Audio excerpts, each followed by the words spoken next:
Hi guys, and welcome back to Lasting Peace. Thank you for being here again on another Monday. Just about the time you are watching this, it is Memorial Day Monday, so happy Memorial Day to you.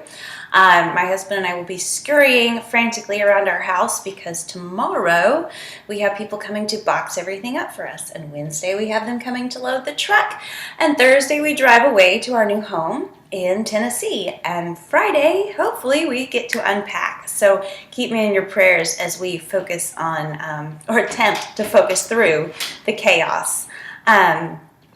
I wanted to talk to you a little bit more about expectations that we touched on last week, because one of my readers, who has actually become a very dear friend, Kimberly, you know who you are, wrote me an email, and she was talking about how expectations have affected her life. And one of the things she touched on was actually a tool that I know I personally used in my own life in overcoming expectations. And specifically, we're thinking about body image and eating disorder related expectations at this point, not talking as much about the marital issues that I brought up some last week.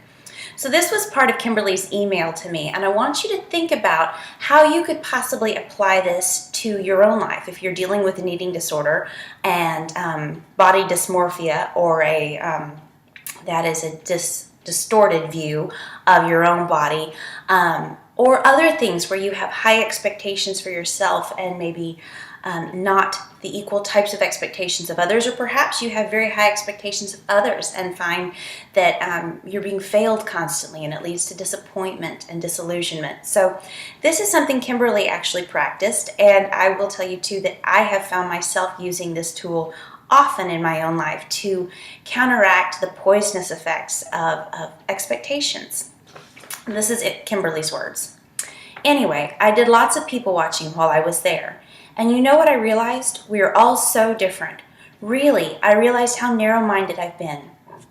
There are so many people in this world of all different shapes, sizes, and backgrounds. People with different ways of talking and dressing. People from different countries. People that like to eat different things. Some like roller coasters and some don't. Different smiles and laughs and haircuts. Different struggles and different victories. And on the list goes. This world is so much bigger than me. There is so much more to experience than my little world, and if I try to hold on to what I think should happen, my expectations, I will miss out on so much. That's the kicker, though. Letting go and let what will be, be. Several different things that she brought up and different ways that you can employ this idea of watching and observing and paying close attention to how much out there is different than what you experience, and the wide variety, the exquisite variety that God has given us, and how He never intended there to be the ideal body. Maybe God never intended the perfect weight for any such body type or body composition. There is no one. Look at, analyze, and appreciate the wide variety of talents and appearances and giftings and struggles, and realize that as well, like she mentioned in the struggles, that you're not the only one struggling, and your struggle is no more embarrassing or belittling or demeaning than anyone else's.